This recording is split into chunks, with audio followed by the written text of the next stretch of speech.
Most people struggle to respond when somebody asks the all too familiar question, what do you do? And because of that, they're missing out on marketing opportunities every day.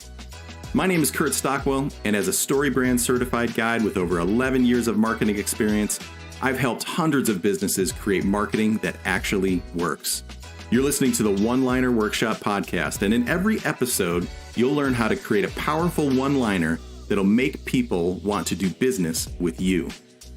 Reba is the co-founder and CEO of Custom Pins and Buckles.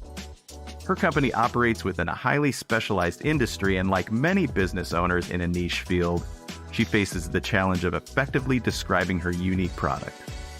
When attempting to explain her company's services, Reba often resorts to a mission statement laden with industry-specific terminology. She recognizes that this approach often lacks clarity and really leaves individuals perplexed rather than captivated. Today, our objective is to resolve this issue for Reba by formulating a clear and memorable one-liner.